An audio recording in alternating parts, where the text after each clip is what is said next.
Hello, everybody. Woo! Hello. Hello, everybody. The warmest of welcomes to the 2023 Scottish Charity Awards. Special hello also to everyone watching us online. I can't tell you how thrilled I am to be hosting these awards again tonight. I've hosted, I have to say, a fair few award ceremonies in my time, but honestly, truly, these are the ones that make my heart sing.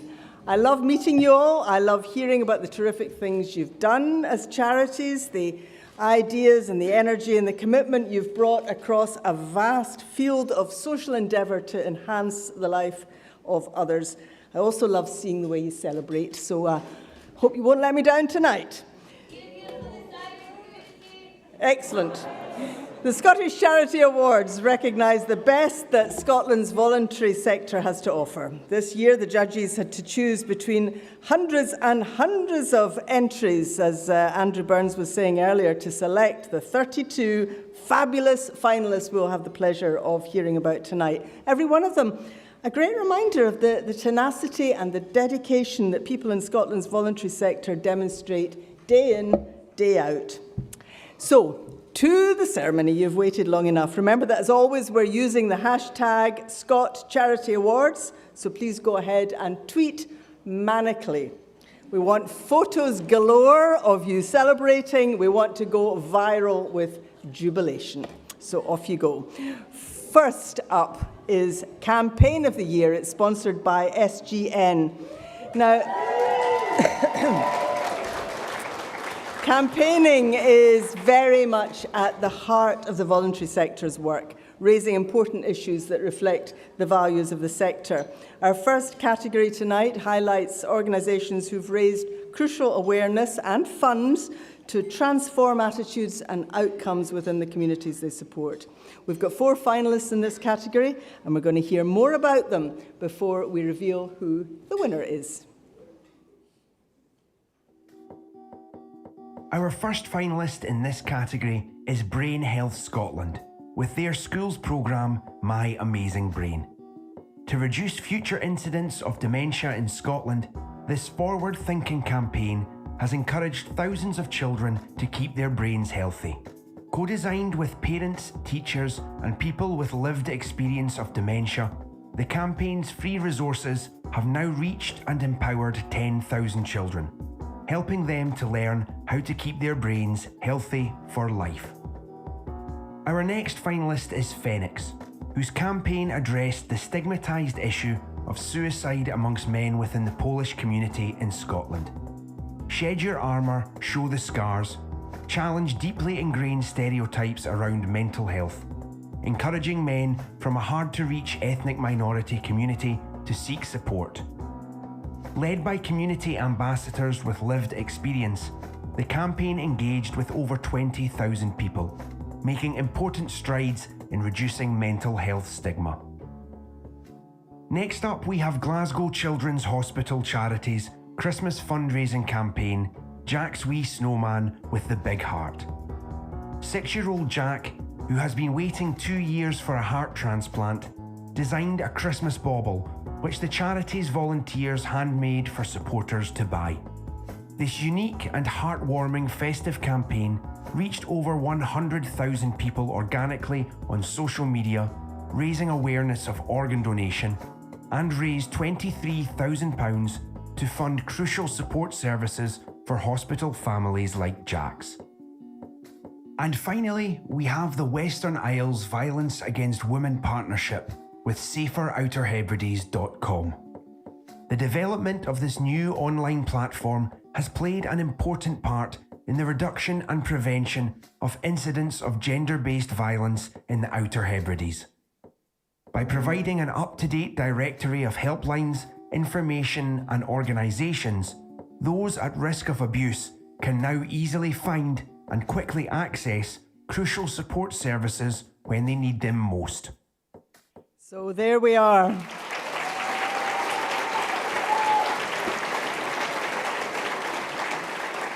A fantastic shortlist there for our first category. I'd like to invite Gerard Egan from SGN, up here to announce the winner.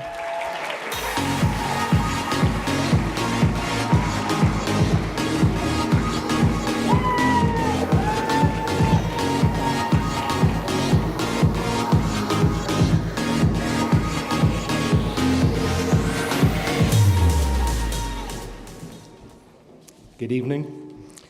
And the winner is Shed Your Armour, Show the Scars by Phoenix.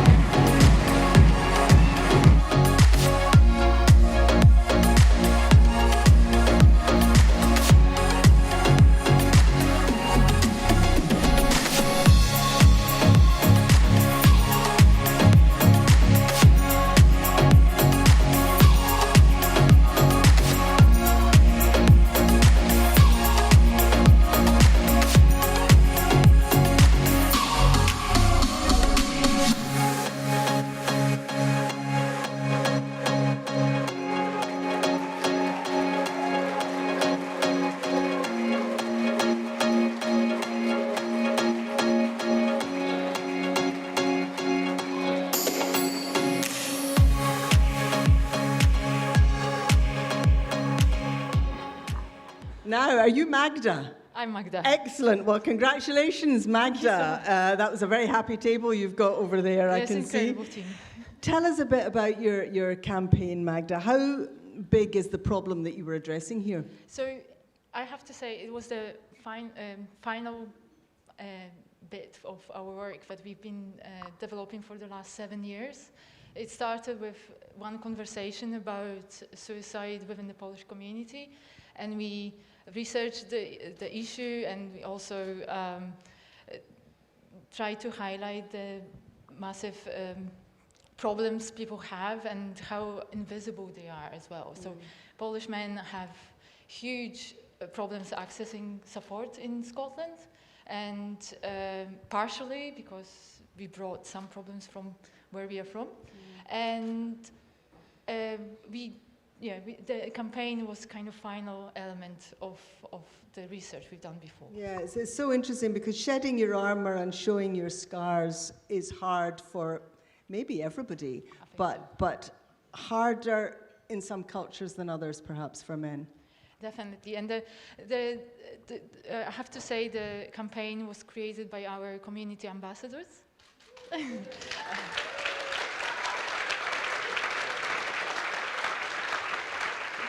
And also with the help of CME Scotland, so we were funded to do this project to address the stigma and discrimination within the Polish community, and that was the idea of the ambassadors. So it was the work. Yeah, and it's been successful, has it? Very successful. Yeah, yes. that's wonderful. Well, you've won our first award tonight. Congratulations. Well done. Excellent. Thank you. Thank you.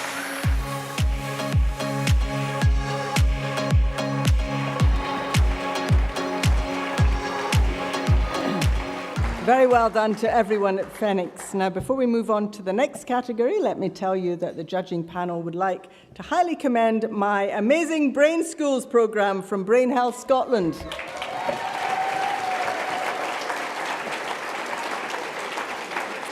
And that, of course, is for their early intervention and very innovative work. So, big congratulations to all, and thanks to Gerard from SGN for announcing the winner. Next up is Volunteer of the Year, sponsored by Edinburgh Airport.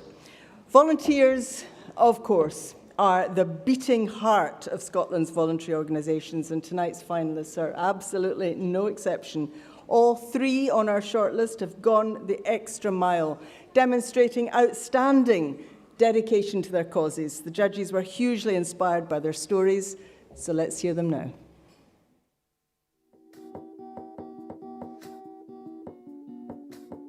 Our first finalist in this category is Gary Duthie from Camphill School, Aberdeen.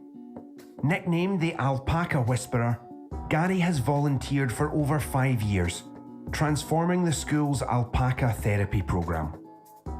The sessions positively impact the lives of over 50 young people with complex additional support needs, helping to reduce stress and anxiety. Gary's commitment to volunteering, often 7 days a week, come rain or shine, brings meaning, purpose and enjoyment to everyone who encounters him. Our next finalist is Cancer Support Scotland's Gordon Harkin. Gordon has been the charity's volunteer gardener since 2018, going above and beyond for service users with his creative ways of bringing joy to the centre. Gordon's care in nurturing the gardens has helped to make the Calman Centre a comforting and welcoming place for those affected by cancer, with the calming garden sanctuary he has created bringing light to service users during their darkest days. And finally, we have Andriy Ziehetowski from Libraries and Information Services Dundee. Displaced due to the war in Ukraine, Andriy travelled to Scotland for safety last year and has since made an outstanding contribution. As well as providing IT support to customers, Andriy supports communities of refugees, helping them to contact family and access crucial support, education and employment services. A supportive and friendly volunteer with staff and customers alike, Andriy is a terrific ambassador for the library service.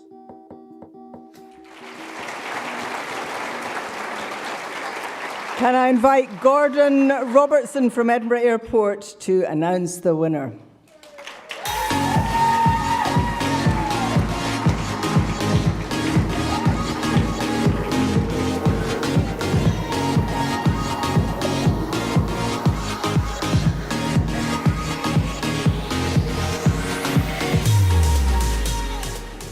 Hello, and the winner is Andriy Ziehetowski.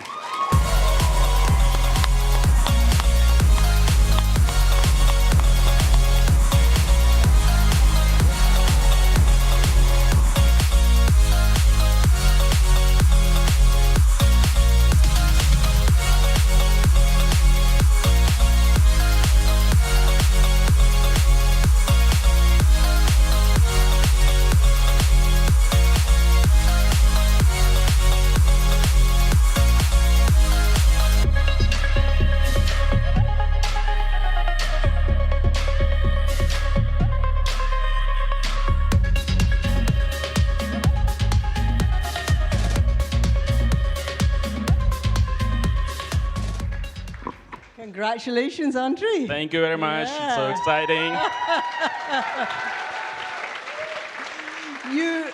You arrived from Ukraine last year. How have you found settling in? Yeah, it's a very nice, friendly country, very hospitable. Really appreciate for the welcome, for welcoming, and for all the things you do, guys, for us. It's really important. Appreciate. Героям слава. Are you here with family, Andriy? No, I'm alone, single. So plenty of time to do all your voluntary work, which is fantastic. It was a really nice experience doing that volunteering and providing the IT support for customers. Really nice team in Dundee Library. Really appreciate all the support and help from them. Is IT what you specialized in Ukraine? Yes, it's my major, my specialized. Yeah, and tell me what the work in the library is. What you do. I actually helped customers with applying online some applications, with fixing, solving some issues like laptops, tablets, phones, all the stuff to help them to fix. Yeah. Well, you've clearly made lots of friends in Scotland. Lots of noisy friends. Yeah. Thank you. Well, Scotland welcomes you. We're so happy to have you here, and we're very happy to give you this award. Thank you very much. I'm really glad to be here. Thank you.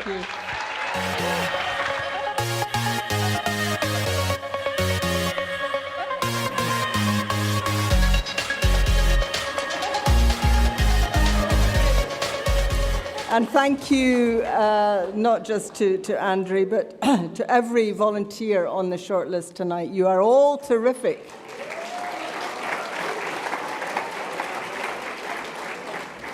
Our next award is the Community Action category. It's sponsored by CLD Standards Council Scotland. Across Scotland, small voluntary groups and grassroots organisations do extraordinary work with local communities to make actually a life-changing difference very often. The commitment and determination of this year's 3 finalists have enhanced the lives and futures of so many in their communities. Let's hear about them. Our first finalist in this category is Fresh Start Scotland, who are committed to tackling homelessness and poverty. Their Community Hub Meet and Eat initiative, developed through insights from their invaluable community researchers, helps to tackle the cycle of repeat homelessness and social isolation. Their community meals, cooking classes, and food pantry prioritise dignity and choice, and are accompanied by debt advice, housing and upskilling initiatives to help combat the social and economic challenges faced by their community. Our next finalist is Golden Friendships, a fully inclusive club committed to tackling loneliness and improving the inclusion of elderly and disabled groups. The culmination of 4 years of remarkable community action has resulted in the charity creating a fully customised and accessible venue, owned and operated by the local community. An exciting programme of events is now hosted at the new facility, which sees over 1,000 individuals brought together every week to overcome isolation and build lasting friendships. And finally, we have Maryhill Integration Network. Their work highlighted that many students in Scotland were being excluded from accessing higher education due to their immigration status. Despite coming to Scotland as refugees, students were treated as international students, meaning they were subject to higher and unattainable study fees. This unfair system was the focus of the hashtag #OurGradesNotVisas campaign, which led to changes in funding regulations at a national level, making a fairer future for young refugees in Scotland.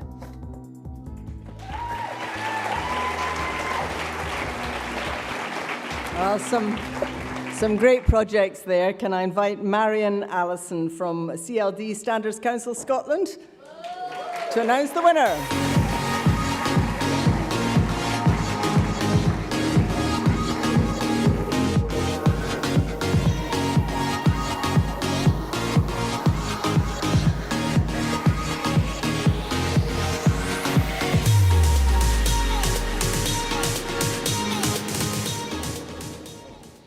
Need to put my glasses on, thing about getting old. Drum roll, please. And the winner is Fresh Start Scotland.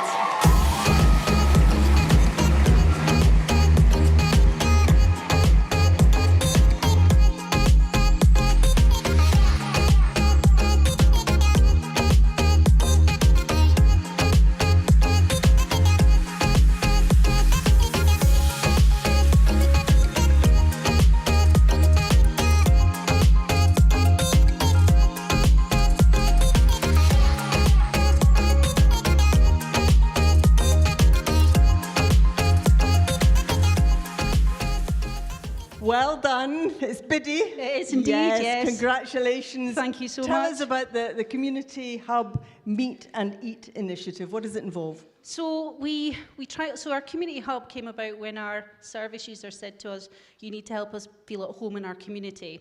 So that was the concept of the space. And so we decided, we were doing cooking classes and we thought we'd do community meals, but we didn't want to call it a community meal because actually our hub space is really about social connectedness, and it's about creating a space where people can come, have a conversation over food. And really, we were only going to be doing it for 6 weeks during the summer last year. Today, we had French onion soup, it was delicious. We have... Your cooking's improved, has it, since then? Not mine. We have supported volunteers who've gone through our service, and they cook for 50+ people, 2 courses every Friday. It's incredible, incredible. It's wonderful. Just give us a sense, Biddy, of the kind of challenges that you're dealing with and the reasons why this kind of service is so important. Poverty and inequality. So, you know, we're a homelessness organisation that work with people moving on from homelessness. When I started at Fresh Start, I was kind of like, we have a moral obligation to stop people re-entering the homelessness system. So, you know, you're talking about, we have people who have no connections, they have no social connections, so we might be the only people that say, hi, how are you doing, how's your week going? We have families who are working 4 or 5 different jobs and still have to use our community pantry or get fuel vouchers or need to come to us for a Hoover or a washing machine. Or so I think we've seen a dramatic increase in the usage of our services, and unfortunately I don't see that ending anytime soon. But great to win this award tonight. Amazing, thank you so much, I'm delighted. That's great. Congratulations, well done.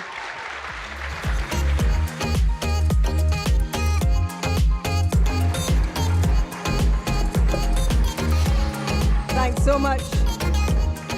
Thank you so much, Biddy, and well done to the other finalists in the Community Action category, Golden Friendships and Maryhill Integration Network.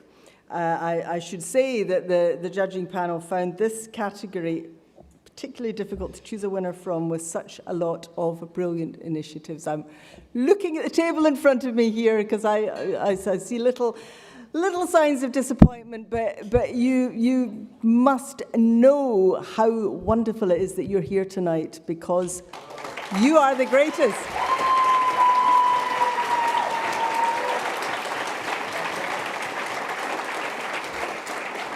Now, our next category tonight is Employee of the Year. Now, this award recognises a member of staff who has made a significant difference to one or more organisations or causes. Scottish voluntary organisations are full of inspiring individuals who go above and beyond, making a remarkable impact. Our 3 finalists tonight are truly exceptional and influential people who've demonstrated outstanding dedication to their organisations. Let's meet them.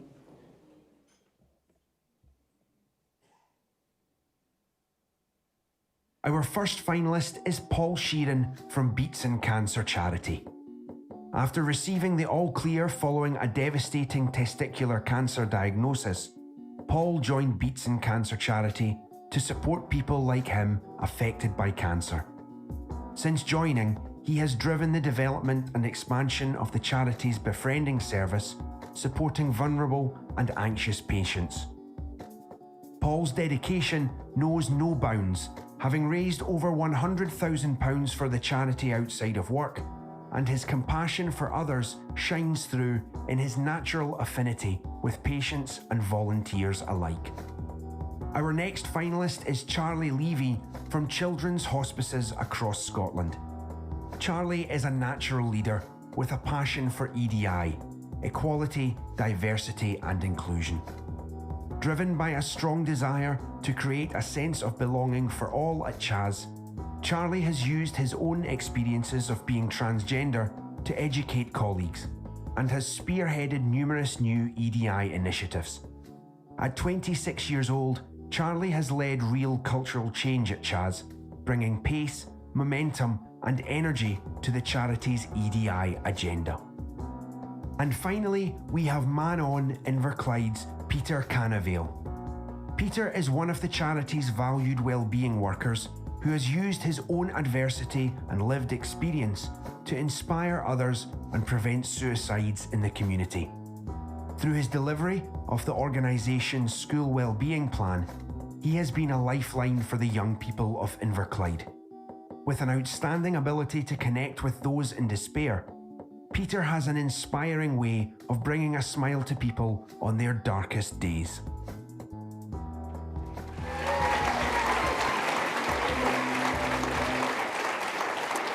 Gosh, I can't believe that category was any easier to judge. Can I invite Debbie Shields from Aspen People to announce the winner?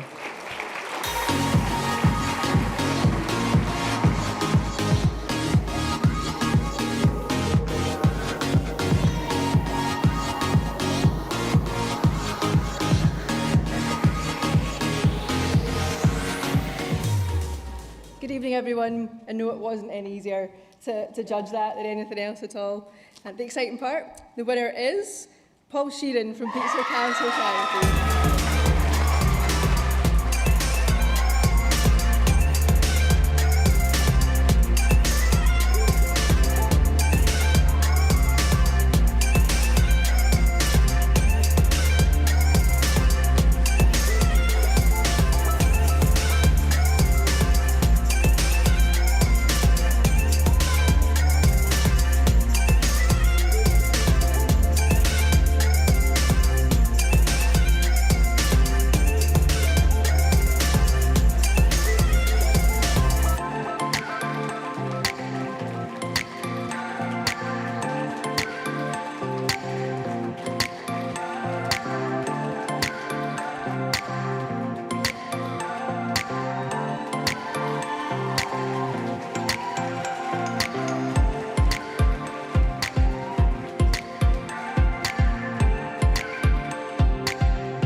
Paul, well done. Well done.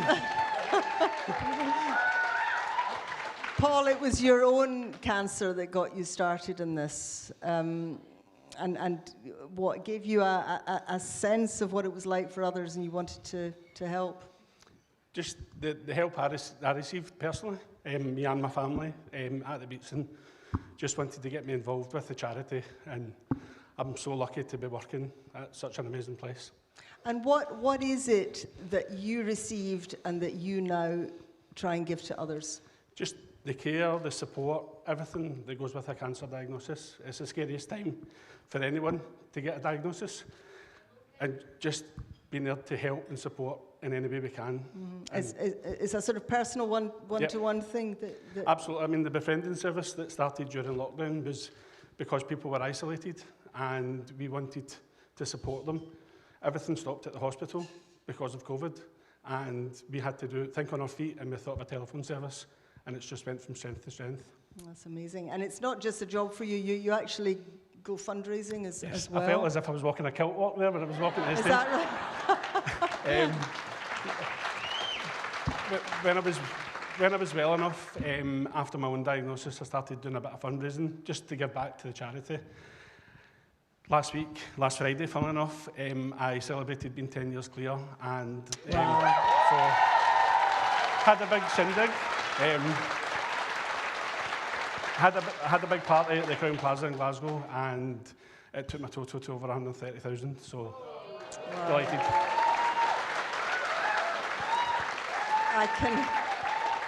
I can see how emotional you are tonight. This, holding it together. You're very well, but I mean, this means a lot to you. It does.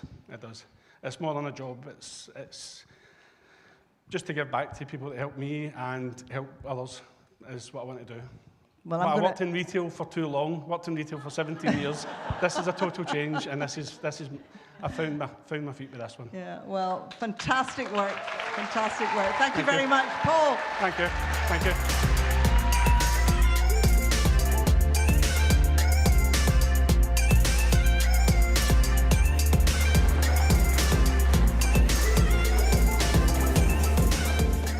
See why I love these awards? Now, up next is the Climate Conscious Award. It's sponsored by Utility Aid. This award highlights how the voluntary sector is leading the way to a greener Scotland. Our three finalists here have played their part in tackling the climate emergency, embracing sustainability and taking lasting action against climate change. Let's meet them now.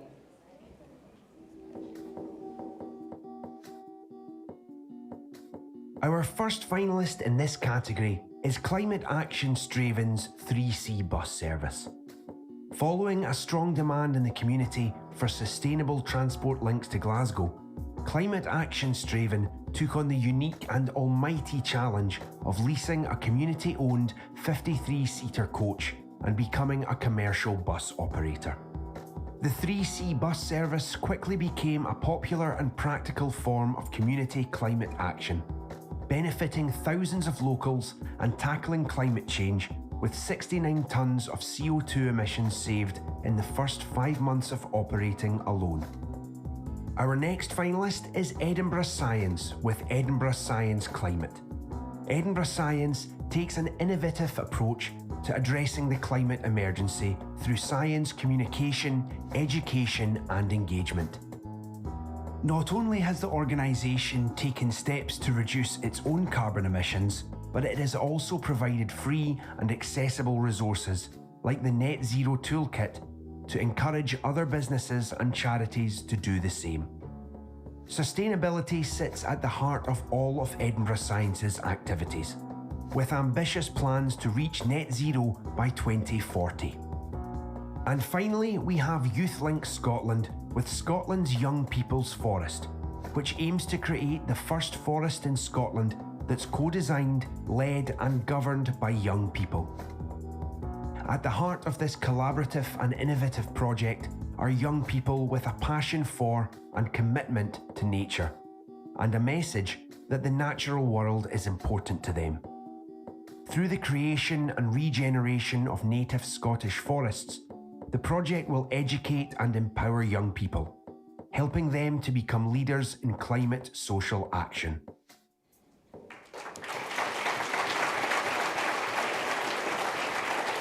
More terrific projects there. Can I invite Billy Campbell from Utility Aid to announce the winner?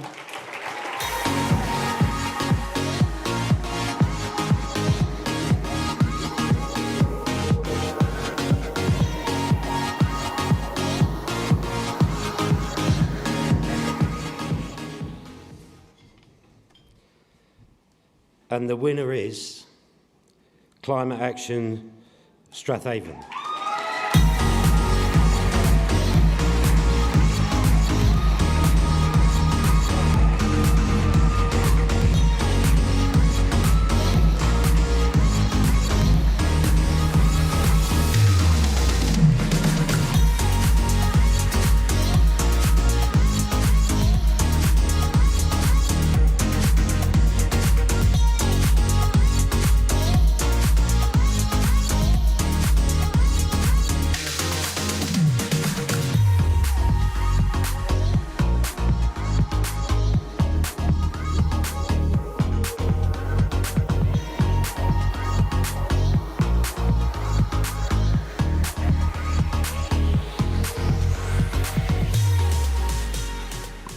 Alistair Brown from That'll be me. Climate Action Straven. How? They're awful noisy. So how did this come about? Did you just wake up one morning and think, you know, I'll become a bus operator? Yes, why not? Nobody else was doing it, so that was why we did it. But did you? I mean, did you just, I mean, what was it? Was it a eureka moment when you thought that's what we'll do? No, we have a manifesto that we put together back in 2020, and it was one of the key projects. And when we put out a survey in the community, it was the most popular project. It just took us a wee bit longer to get it going than we had originally intended. It's not quite as easy as we thought to run a bus from Straven to Glasgow, and of course, back again. So how bad were the transport links then from Straven? So there isn't one. At all? No. At all? Well, we used to have 2 stations for the trains, but they went away some time ago. And there used to be a bus that went to Hamilton and then into Glasgow and stuff like that, but that stopped also just before COVID hit us. So we thought perhaps it would be a better way to get in than using your car and having to pay all that money for the parking. They're so nice about that, aren't they, the parking? So you got your company up and running, you got your bus. Tell us some of the challenges along the way, because it can't be that easy to run a bus company. No, it definitely isn't. No. You have to find bus drivers. Those are people who drive buses, by the way. And they're like rocking horse teeth. You can't find them for love nor money because, of course, there's lots of bus companies running lots of buses, and they have nearly full employment in the bus driving industry. And so it's been quite tricky. So what did you do? Oh, well, our chair foolishly volunteered to become a bus driver. Go, Tom, go. So that was an unusual thing. So he passed his test, and so he is also now one of our bus drivers. But we've also had 2 or 3 other bus drivers who have both been fantastic and highly community-oriented as well, because they don't really just treat it like driving a bus. They make it their life to drive the bus. And how does the balance sheet work out? I mean, do people pay for the journey, and did you break even? What is it? Well, bank robbing helps, but...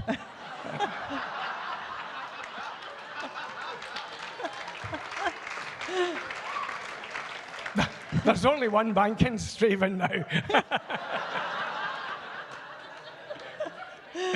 No, we because we're a proper bus company, then we can use the concession fares as well as having people who are not old and not young having to pay for it as well. And it does seem to be doing really well. Yes, yes. I think so far we've carried 37,000 passengers since the...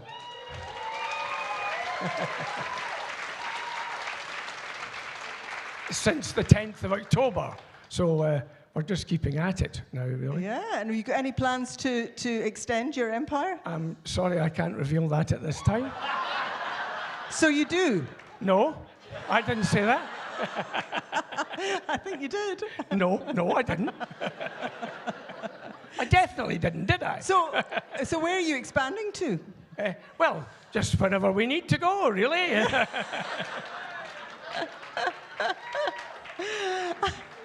I think Shirley Ann Somerville is going to have to inform the Transport Minister of this.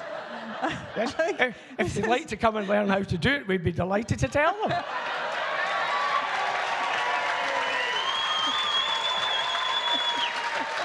And they could, and to make it easier, they could actually put in the bus lanes that the Scottish Government said they'd put in about 5 years ago, which they still haven't done. Don't worry, I'm going to get him off the stage right now. Sorry. Alistair Brown, thank you very much. Thank you. Thank you. Thank you very much. Thank you.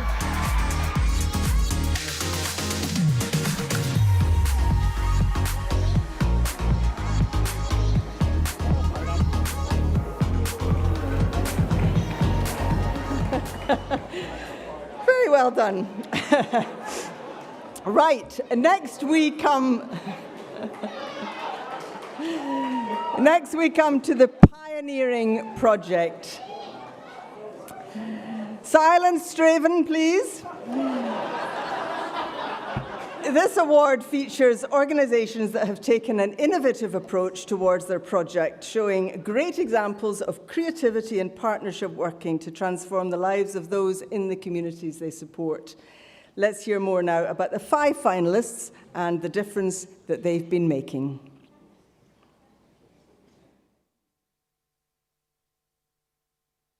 Our first finalist in this category is Capability Scotland's Corsford College.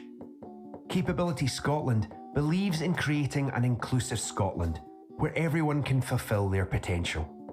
In 2022, they made this a reality by opening Corsford College, a dedicated further education college for young people with complex needs. The first of its kind in Scotland, the college has helped to break down barriers, affording young disabled people the same opportunities as their peers to continue their education after leaving school. Our next finalist is Cycling Without Age Scotland, who provide free, life-enhancing rides in pioneering e-bike trishaws to anyone experiencing mobility restrictions, loneliness, or isolation. With over 110 trishaws in 61 branches across Scotland, the organisation now has over 3,000 volunteers who deliver their trishaw rides. The project has been life-changing for thousands of passengers whose mental and physical health has benefited from exploring the outdoors, making new friends, and being part of their communities once again. Next up, we have GMAP with their financially included service, which aims to tackle economic abuse, a type of domestic abuse where a person's money and resources are controlled. In its first year, the service bridged the gap between women's services and money advice sectors, supporting 183 women and reaching over £300,000 in financial gains for clients. By empowering those who have experienced economic abuse to achieve financial freedom, the service has helped countless women regain their confidence and rebuild their lives. Operation Protector from Quarriers is next, a pioneering initiative providing drug and alcohol support in Moray. The first of its kind in the UK, the project targets cuckooing, the practice of taking over a person's home to establish a base for illegal drug dealing. Through community presence, life-saving training, and work in schools, the project has successfully addressed the impact of serious crime and tackled barriers to seeking help for substance misuse. As a result, more people in the community are now accessing this crucial service for life-changing support. And finally, we have Wellbeing on Wheels from Sam H. This peer-led drop-in service delivers free wellbeing support on a bespoke bus, which visits communities around the Angus area, raising awareness and tackling stigma around mental health. The service provides a hop-on, hop-off approach to support and empowers individuals to have open and honest conversations about their mental health. Situated in car parks, community campuses and bus stations, Wellbeing on Wheels illustrates the true meaning of mobile mental health support.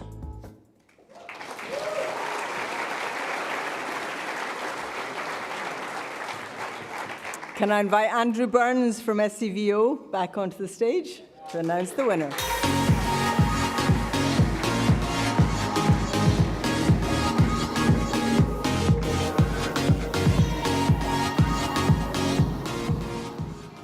Well, good evening again, everyone. Hope you're all enjoying the evening so far. I'm delighted to announce that the winner of the Pioneering Project category is Operation Protector Quarriers.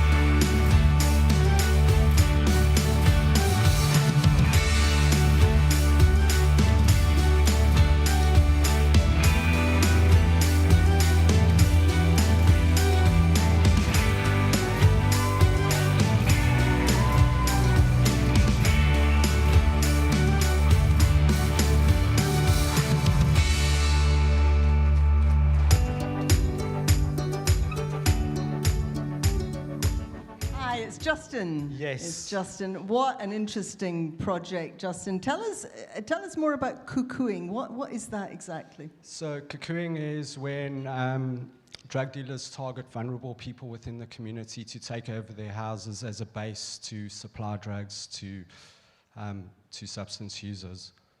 So what have you been doing? What's your project been doing to combat that? So we've built recovery community. What we've done is we've started a football project. We've done early prevention within schools. We've done information, harm reduction, assertive outreach, and just trying to get people safer in services. Yeah, and so it's a sort of multifaceted approach. Then you're in schools, but you're also out and about.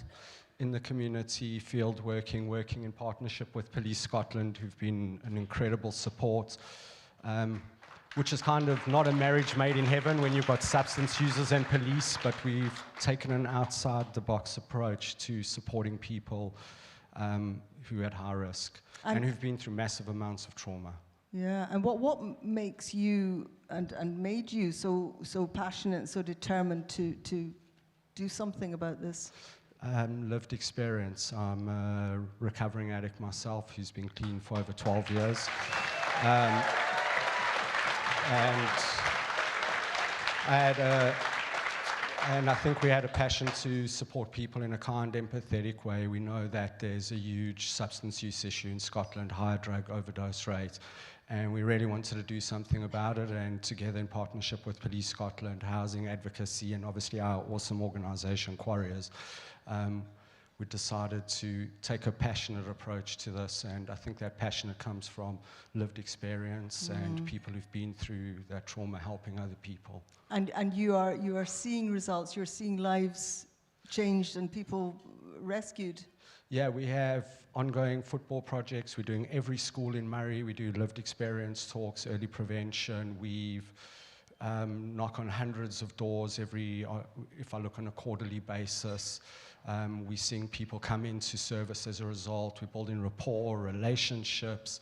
And we've also started a new project which is supporting kids with sporting projects, so taster sessions with rugby clubs and football clubs. So we've really seen it expand, and it started with a Teams call with Police Scotland and myself, and it's just branched out into touch so many people's lives, including ours. Have you got the police with you tonight? Yes, they are. Let's see There's you there.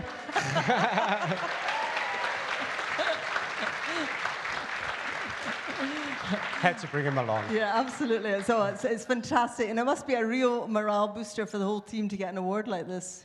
Yeah, it's been a team effort. I mean, I'm fortunate I get to stand here, but we're very humbled and grateful to not only the Scottish Charity Awards, but especially to our team and the work they've done. They're the real heroes. We just get to represent that tonight. Oh. Justin, thank you very much indeed. Thank you.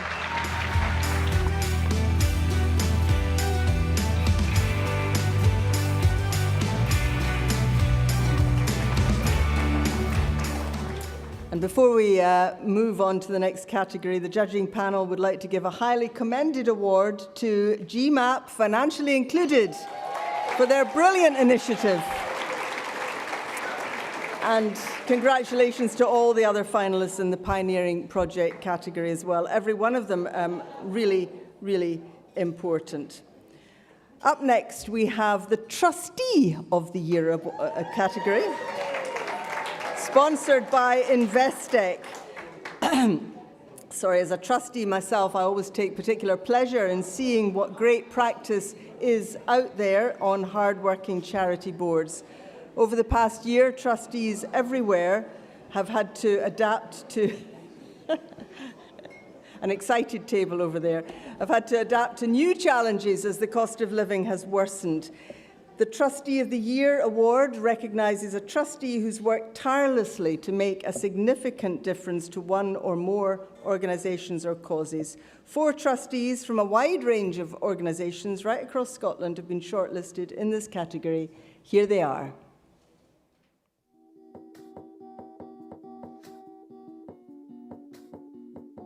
Our first finalist in this category is Vongai Mufara from Ama Birth Companions. Before becoming a trustee, Vongai was supported by Ama through a difficult pregnancy that sadly ended in the loss of her son. Although Vongai is not permitted to work as someone seeking asylum, she has leveraged her background in finance, fundraising and campaigning to become an invaluable trustee. With unique lived experience, Vongai is a great source of support for everyone she meets, and is unafraid to use her voice to highlight the challenges faced by families in the asylum process. Our next finalist is John Strange from Glasgow East Alcohol Awareness Project. John has an unrelenting drive and passion to support individuals and families affected by alcohol use. Despite having faced his own personal challenges and being a business owner himself, John commits wholeheartedly to his role of chair. Always a champion for the project and team, John actively gets stuck in and used his business acumen to develop and grow the organisation to a stronger position. Next up, we have David Leggett, MBE, from RSABI. David is in his 9th and final year as an exceptionally dedicated trustee. Over his time with the charity, he has consistently risen to every challenge and has always had an energetic and positive outlook to help the charity deliver its services. David's energy and enthusiasm have shone through, and his contribution to RSABI and the work the charity does to support people in the Scottish agricultural industry has been exemplary. And finally, we have Carmel Toosner from Disability Snow Sport UK. Carmel is seen by her team as an unsung hero who exemplifies everything a good trustee should be. She has always been there for the charity and diligently undertook a significant amount of work on governance, policy and people to help the organisation survive the lasting impacts of the pandemic. The best practices and policies that Carmel has implemented informs all of the charity's work and has helped to keep snow sport accessible for everyone.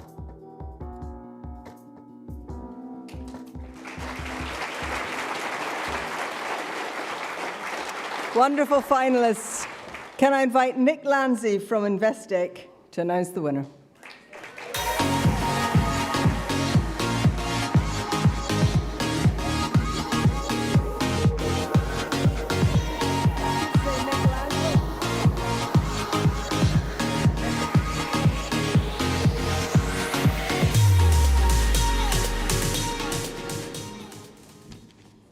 Good evening, everybody, and I'm delighted to say that the winner is Vongai Mufara.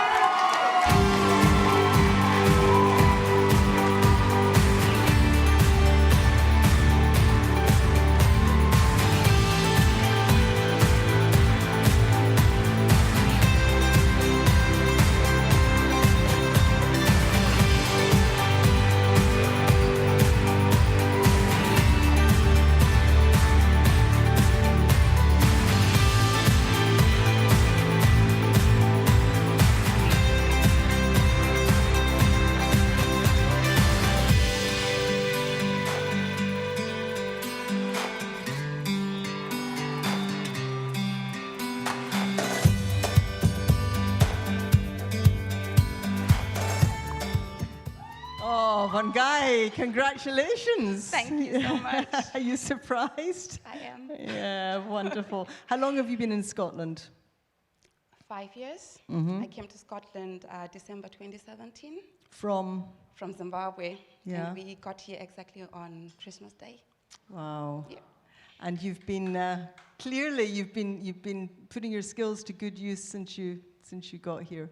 Yes, it's really tough to be in the asylum process. You're not allowed to work. You're not.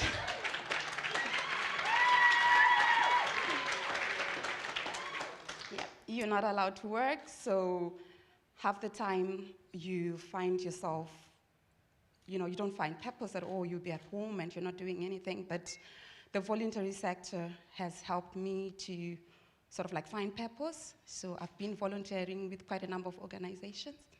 Now tell me about AMA Birth Companions. You had experience yourself, sad experience yourself.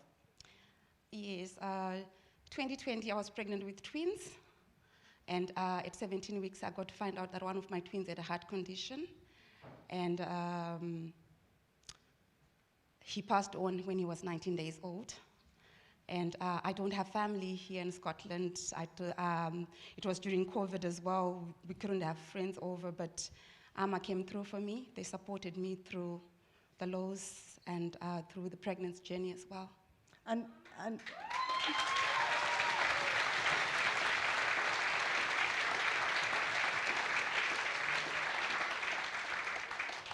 when you say supporting you, what does that mean for a mother? They provided me with a birth companion.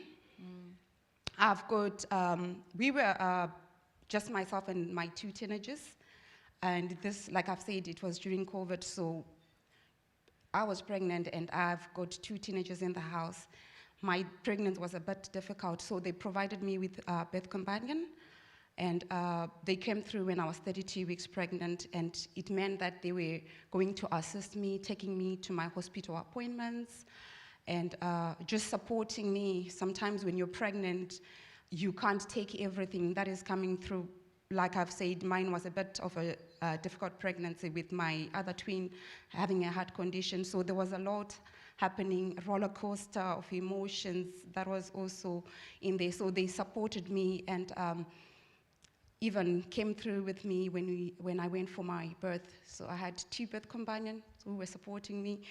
After giving birth to the twins, while I was waiting for my other twin to go for heart surgery, they also were coming to the hospital to support me with everything that I needed. It was during COVID, it's not everyone who was allowed to come in, but having a birth companion coming through to just visit, to make sure that I'm eating well, to make sure that I've got clean clothes for the twins, was really quite helpful. Wow. Yes. And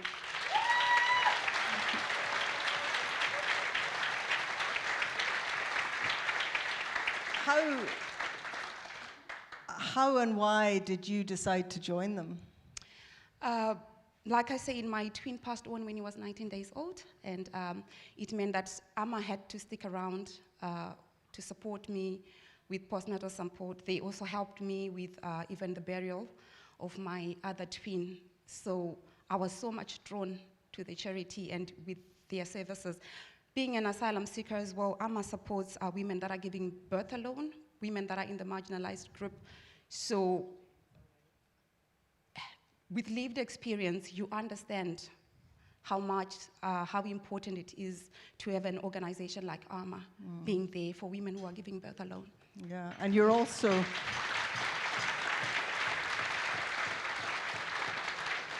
very keen to highlight the challenges of the asylum system. Yes, obviously I joined the trustees as a person with lived experience, so I also had to bring my lived experience along to help shape services and policies that suits people that are in the asylum process. We've got issues of inequalities sometimes, and also financial issues that also comes along. So it meant that me being on the board, being a trustee, would also also be there to help shape those services. Well, listen, you've won Trustee of the Year, and Scotland is very proud of you. Thank you very much. Thank you.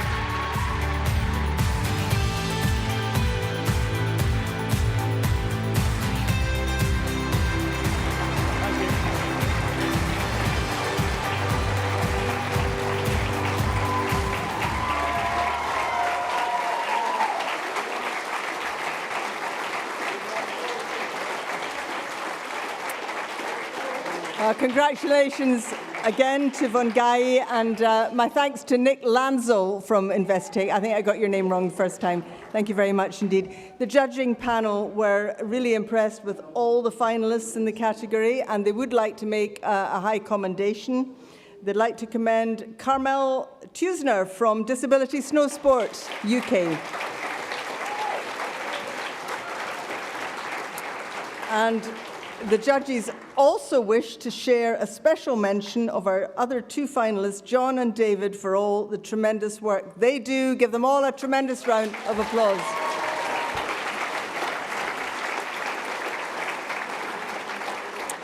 Now, moving on, we come to the Digital Citizen category, sponsored by Digital Scotland. Technology is continually advancing, as we all know, and it's an important component in connecting digitally excluded communities with the vital resources, services and support they need.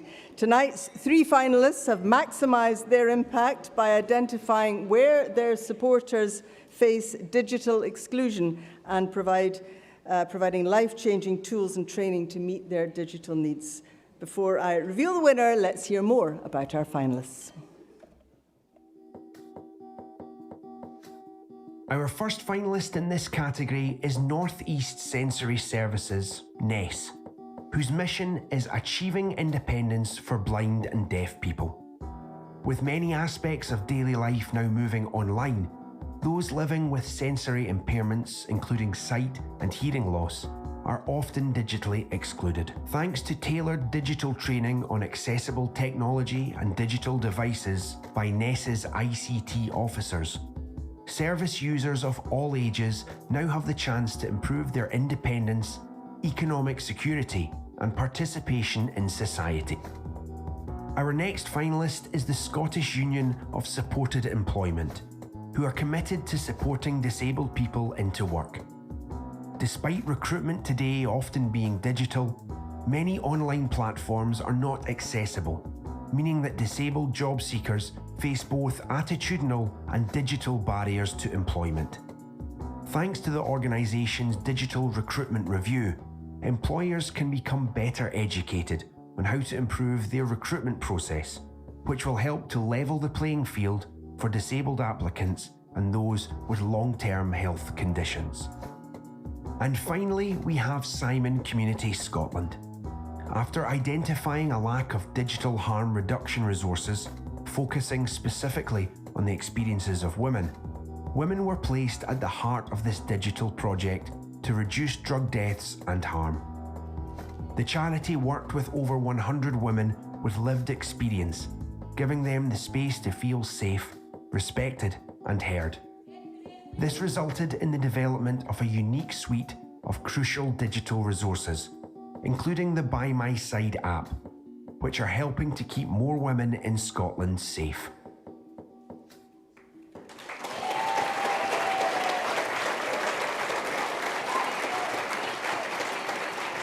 Can I invite Ailey McLaughlin from Digital Scotland to announce the winner?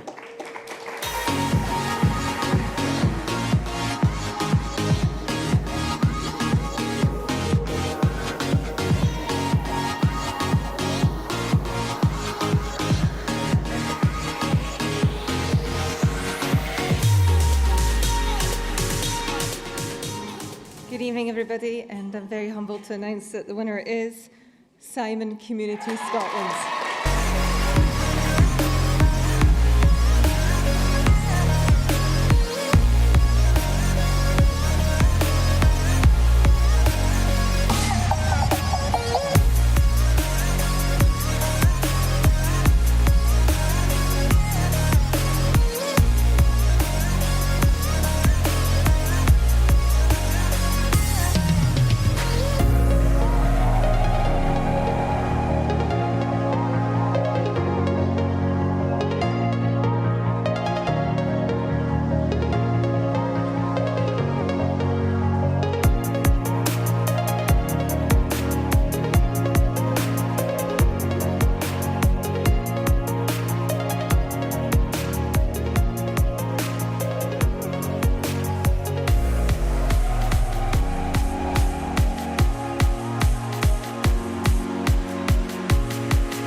Hello.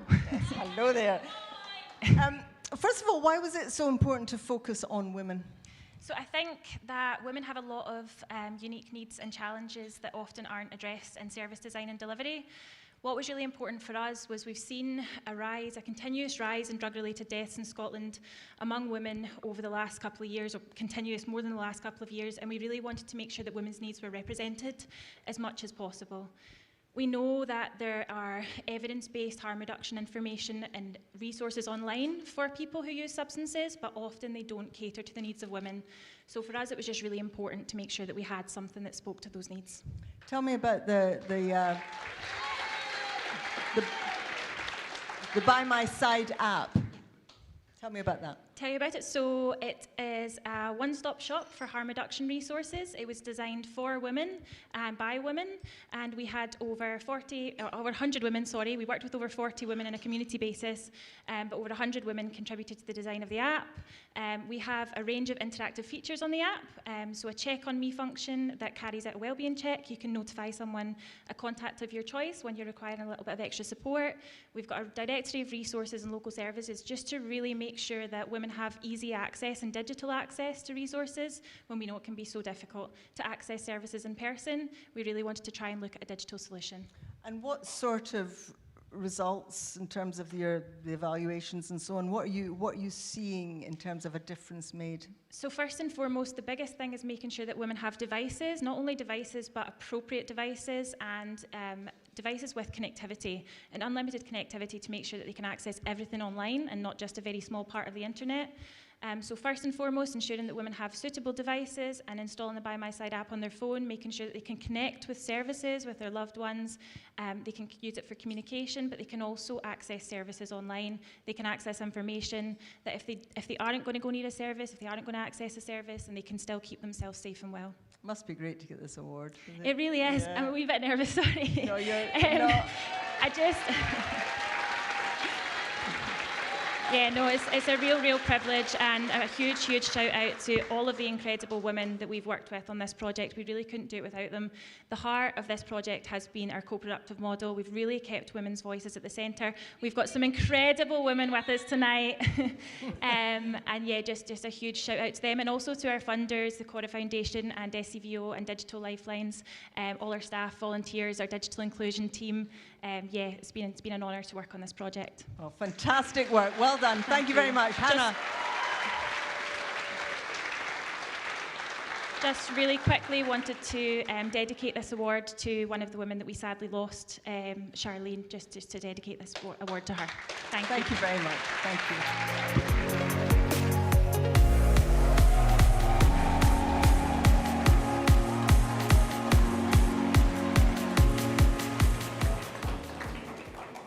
Right, we're coming next to a slightly different kind of award, the People's Choice category, sponsored by SCVO Credit Union. As the name suggests, this one is based on votes from the public.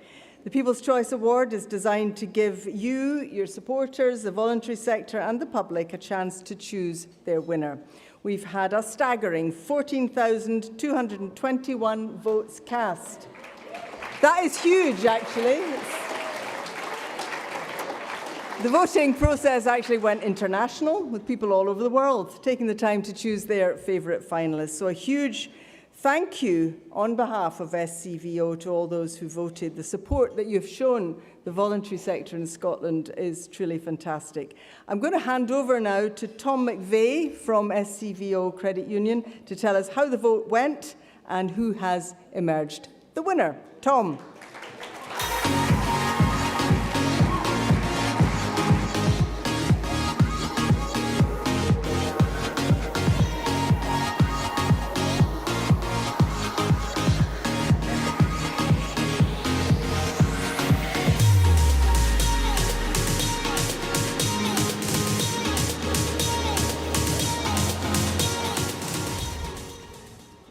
Good evening, everyone.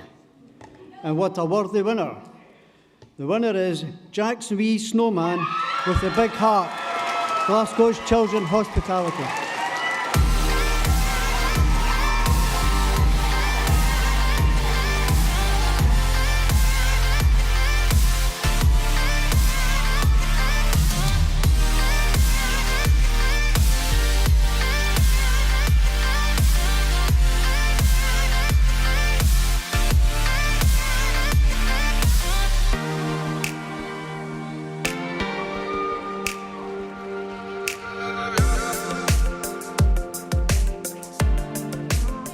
Douglas Sampson from Glasgow Children's Hospital Charity. Tell us about Jack. Tell us about his wee snowman. So Jack had a cardiac arrest on the day that he was born. He had his first open heart surgery at 2 days old. He's had 3 further heart surgeries and is now on the waiting list for a heart transplant. And he's been on the list for nearly 3 years now. So Jack knows about his condition, and he tells his pals at school that... He's aged what? He's 6. 6. He finished primary 1 today.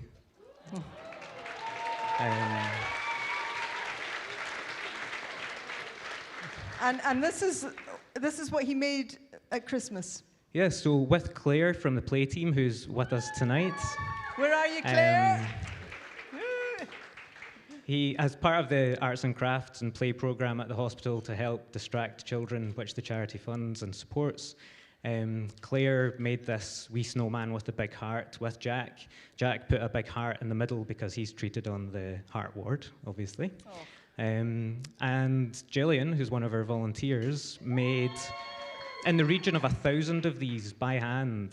And there's a lot of little white pom-poms on this.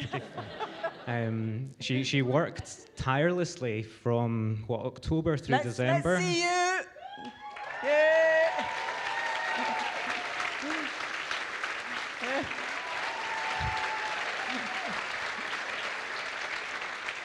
And then we sold them effectively. People gave donations, and we would send them one of Jack's wee snowmen that Gillian had made to hang on their own Christmas tree.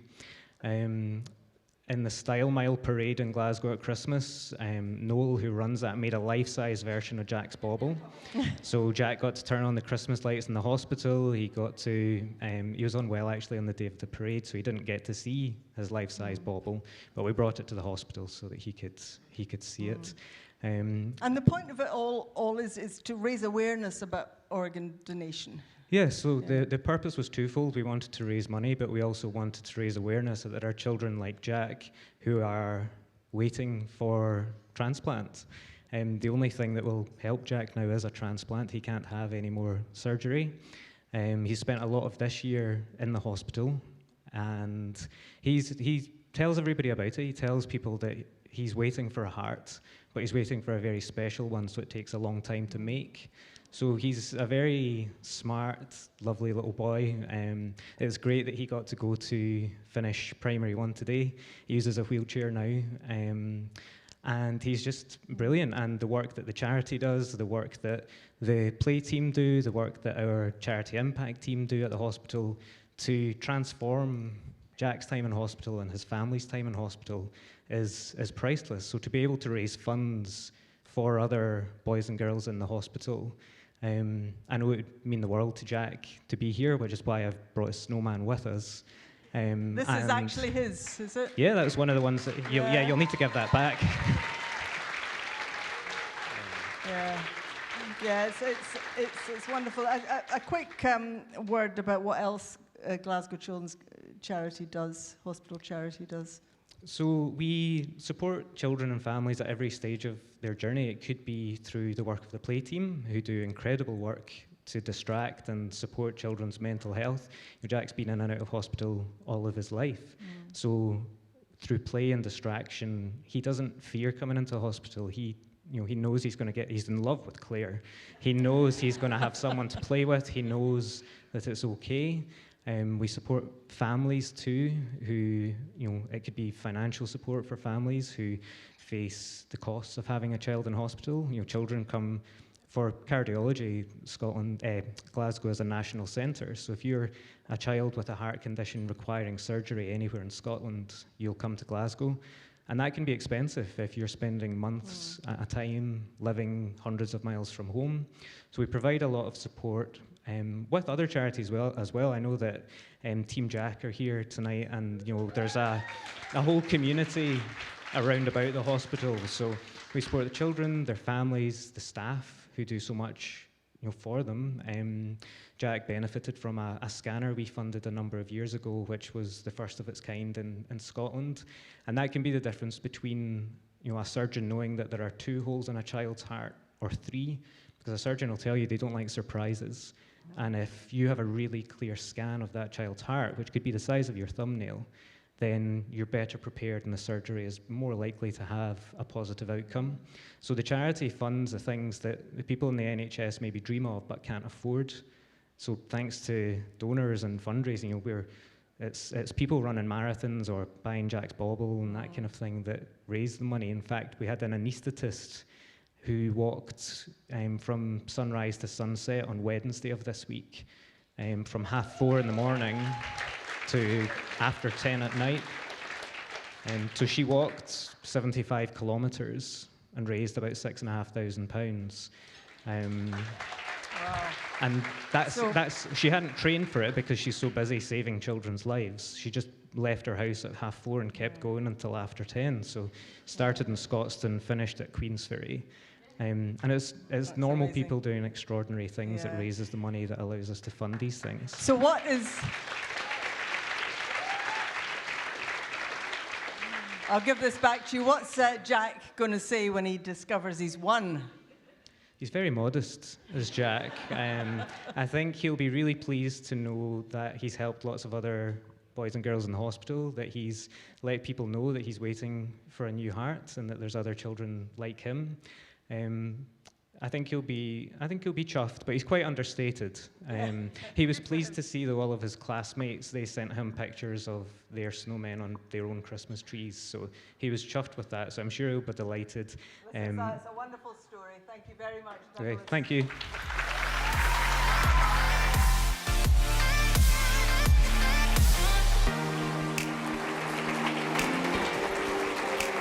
And many thanks again to the 14,221 members of the public who voted. We come now, ta-da, to our final and very prestigious award, Charity of the Year, sponsored by Keegan and Pennykid. This category recognises charities and voluntary sector organisations who've had a year to remember, reaching significant goals that make them stand out from the rest. Let's not forget the challenging operating environment that charities have been working in over the last year, with the energy and cost of living crisis, which only makes these 4 finalists actually all the more inspiring. Let's meet them now.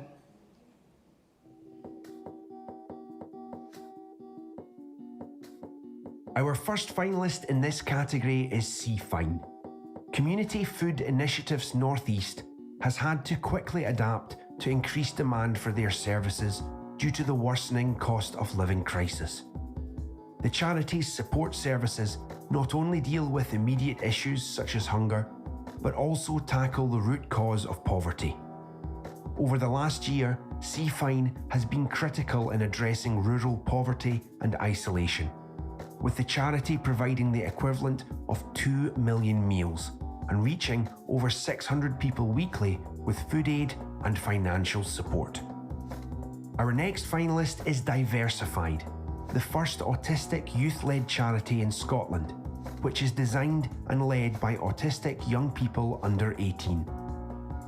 The organisation uses lived experience to provide a safe haven for autistic young people, allowing them to be authentically themselves in an environment specifically designed for them.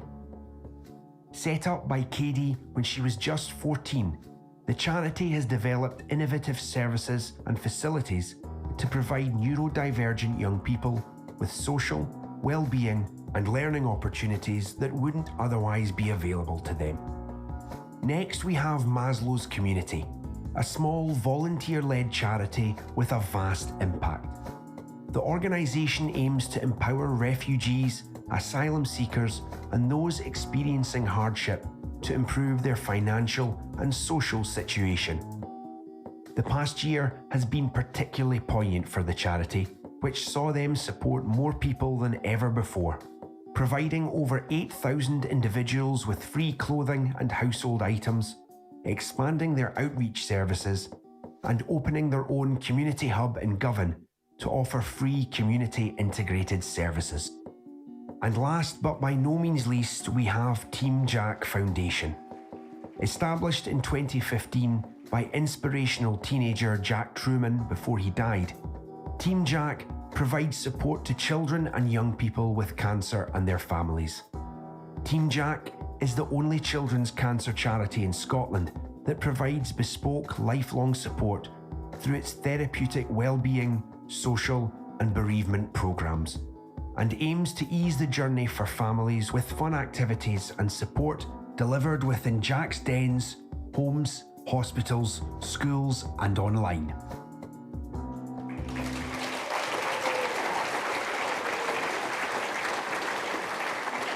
Can I invite June Pennykid from Keegan and Pennykid to announce the winner?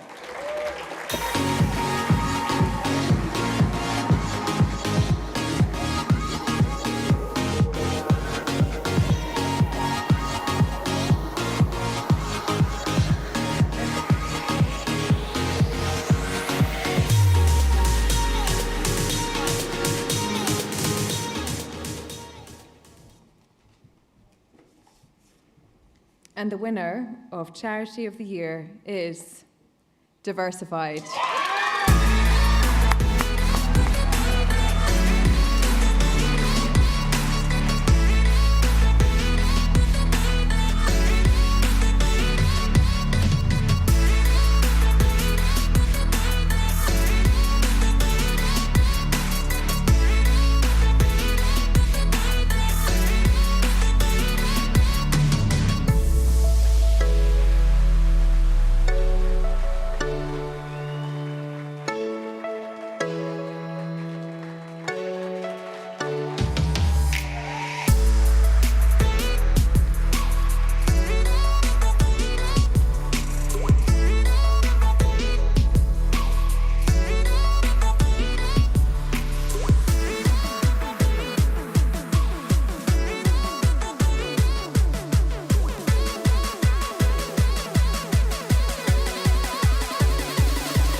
Katie, congratulations. Thanks. Yeah, you're joined by Nicole from...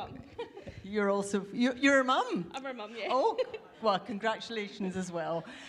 Wonderful, Katie. You set it up, did you? Yeah, I did. And why? What was the need you felt?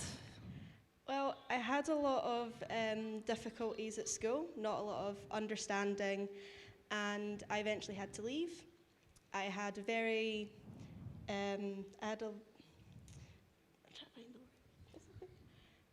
My mental health wasn't great, and I didn't really have anyone around me other than my mum and my family. So I said to my mum that I didn't want anyone else to feel the same way and to go through the same things. So I wanted to set up social groups to help with the isolation that young people feel when they can't go to school and they can't make friends. And it sort of grew from there. I mean, you...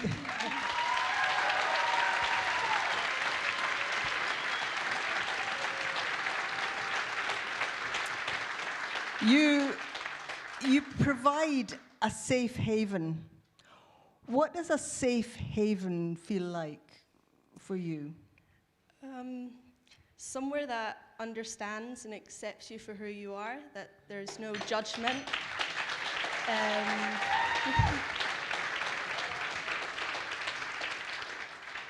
Sort of, my main goal is to just make sure that everyone that I help and support feels safe, and I'm happy that I'm able to do that. Yeah.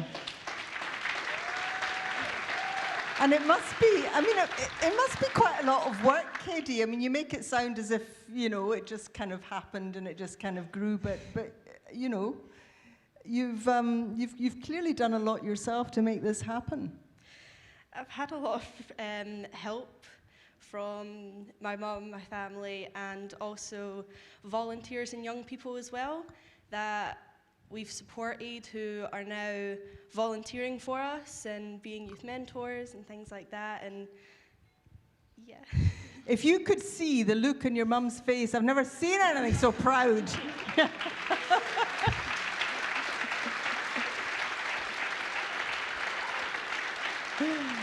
And what does it mean? Actually, give the microphone to your mum a minute. What does it mean to you to see not just her achievement, but the fact that it's recognized by people here tonight? I'm trying really hard not to cry because I'm just so proud. When Katie dropped out of school, I lost Katie, you know. So doing this and seeing all the young people that are just like Katie, you know, getting the opportunity to be authentically themselves. They don't have to mask, they don't have to be anything that they're not. They feel safe and, you know, they're not getting the same opportunities. You know, there's a huge issue with autistic young people just not managing in school. And they're sitting at home in their bedrooms, isolated, and we call it our tribe, don't we? Everyone in our organisation is neurodivergent in some way. So there's that natural understanding. Nobody has to explain anything. We all just get each other. And it's just been amazing to see the growth from some of the young people who got their lives back. Yeah, and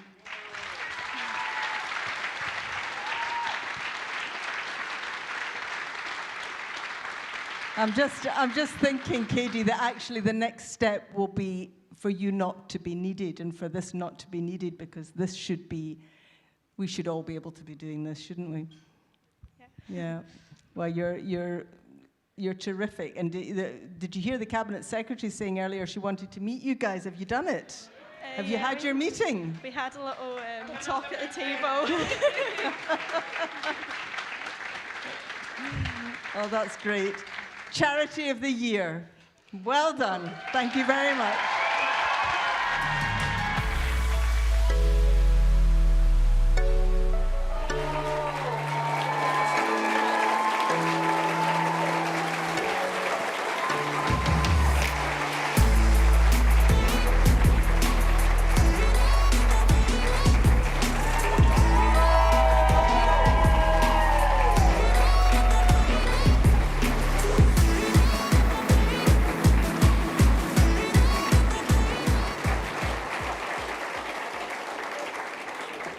Well, that's a fantastic conclusion to the evening, but I will also say that one last organisation has been highly commended by our judging panel in that category for all their outstanding achievements over the past year, and that is Team Jack Foundation.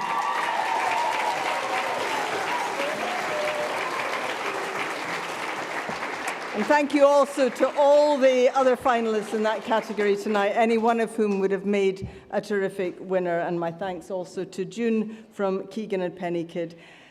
That does bring our award ceremony almost to a close. Don't go yet.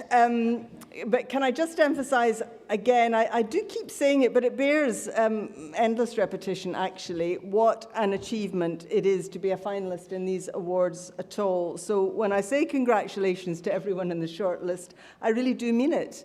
And for those who received an award tonight or a special commendation, well, of course, you can be very proud of yourselves, because this was a quite amazing field of charity excellence. I think we could all feel it in the room, the achievements tonight.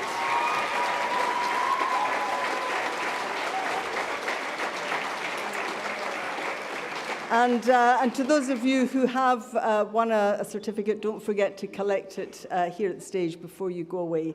But for now, it's my great pleasure to hand back to the ever busy, on his feet, Andrew Burns from SCVO.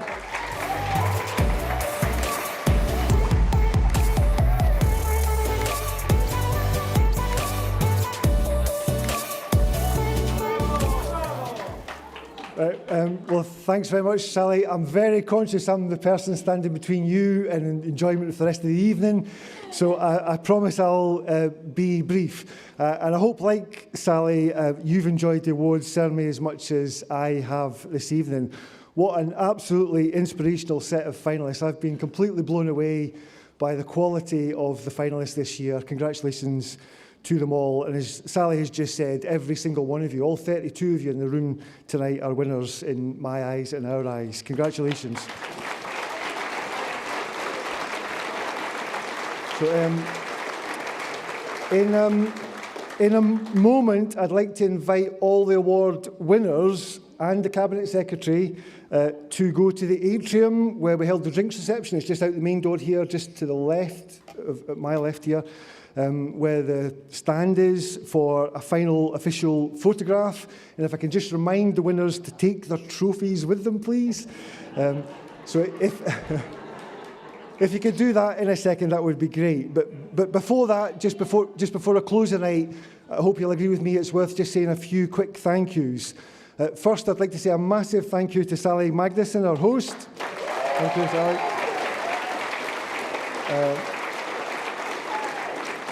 I'm going to embarrass Sally, and also I'd just like to take the opportunity to congratulate her on being awarded an MBE, I think, just a few weeks ago. Thank you, Sally. So that was for services to people with dementia and their carers in the recent King's Birthday Honours List. Congratulations, Sally. Thanks also to all the other presenters tonight. Very much appreciated all the time and effort you've put into this evening's event. Thank you to the absolutely fantastic staff here at the Sheraton. Give them a big round of applause.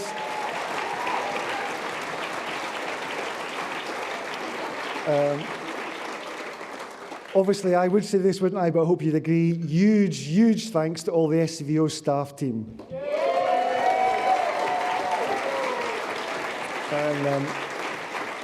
And thanks also to all our sponsors, supporters, the judging panel, who have all made tonight possible.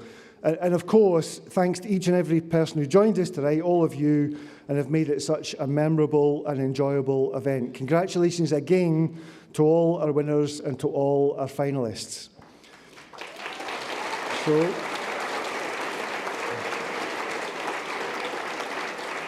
So don't forget, award winners with your trophies and the Cabinet Secretary, please do make your way in a second to the atrium for the final photo. And please do all enjoy the rest of the evening. I understand the bar is open till 11:30. So have a good night for the rest of the evening and a safe journey home. Thanks very much.